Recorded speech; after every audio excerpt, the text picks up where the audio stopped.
Hi, my name is Amy Ricker, and I am currently located in Scott City, Kansas, which is a rural town about an hour away from the Colorado border. I have been teaching 18 years in going on my 19th year this next fall. I started out teaching regular ed in Salina, Kansas. I taught fourth grade for 2 years there, and then I moved to Oakley, Kansas to get married to my husband, who was a sheriff's deputy there at the time. And I drove back and forth to Colby, Kansas, and started working on my master's in special education and teaching special ed for 3rd, 4th, and 5th grade there.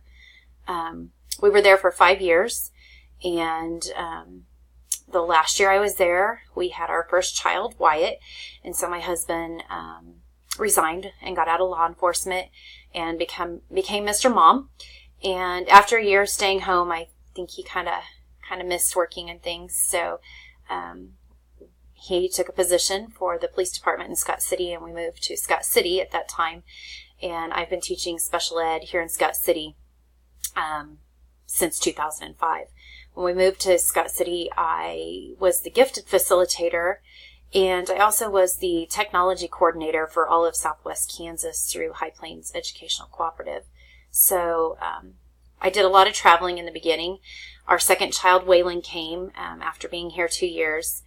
And after the boys got a little older and were getting into preschool, I started realizing it was harder to travel all the time and be a mom. And I kind of missed having a classroom and working with special needs kids every day. So an opportunity came about, and I went back to being a special ed teacher at the other end and working with the littles. I work in kinder prep and kindergarten, and I truly just love them. They're very honest, they're very passionate, and they love school, and they love to please, and they say the darndest things. So I truly love what I do there. Over the years, my role, like I said, has changed. I went from regular ed to special ed and different areas of special ed. I've been a mentor for our cooperative. Several times I've mentored new special ed teachers that have come in, whether they've been here in our district or in surrounding districts in western Kansas. And that's always a unique experience of getting to share your knowledge and help teachers grow and become good educators. Sometimes it's tough, but those are the things that you learn to find the diplomatic, but yet the best way to explain and work with people, other adults. I think the hardest thing to do sometimes is work with peers and not point out their flaws, but help them to see that maybe the way they're doing things is not the best. Over the last several years, I've kind of been the go-to person for children with behavioral and emotional disturbance needs. In our cooperative, I've presented several times at District In Services and at High Plains In Services. So doing that, I enjoy problem solving. I love working with those harder kids and trying to find ways to help them to be stronger students and be successful. And through doing that, I've gotten to work with lots of teachers. And my current supervisor through High Plains has really encouraged me to look into taking that next step and into becoming an administrator myself.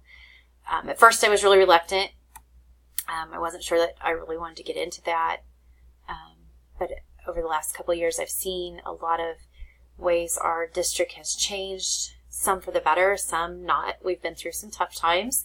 I've seen how principals, not only just in the building I'm in, but in other buildings and in other districts, have operated, things that were good, things that maybe weren't so good.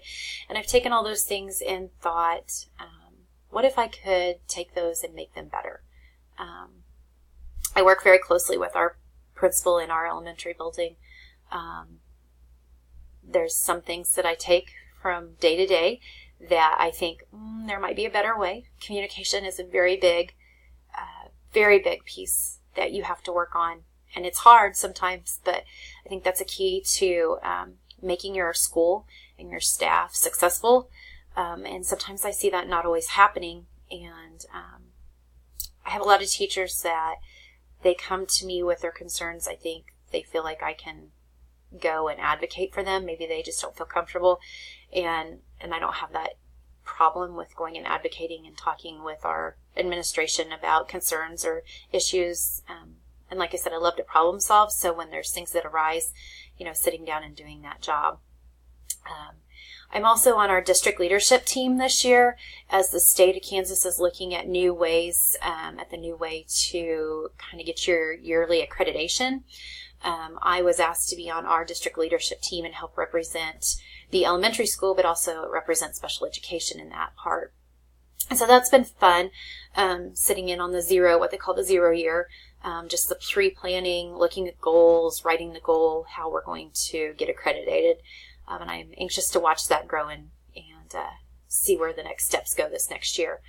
The principal that we have in our building, she came 2 years after I came to this district, so she and I've kind of grown together and watched a lot of things come and go. We've had our middle school and high school principals have changed over the last 13 years that I've been in this district, and so it's kind of interesting to sit back and see how things have changed.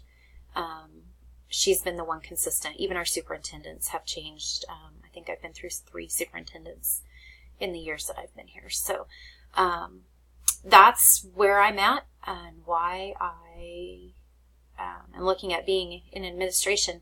As for evaluation tools, our district adopted the McCrell software. It is one of the ones that is recommended by the state to help with teacher evaluations and things like that, and also collecting data.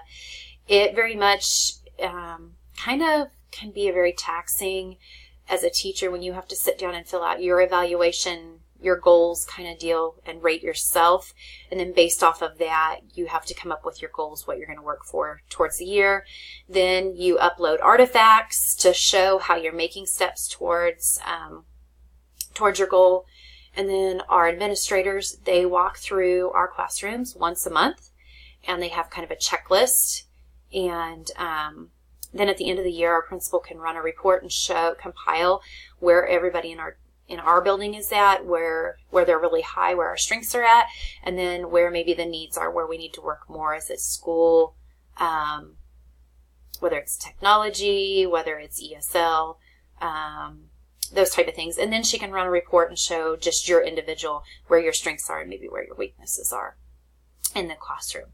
So with that being said, our district is getting ready to look at adopting something different. They like some things about McCrell, but yet they're just not fully satisfied.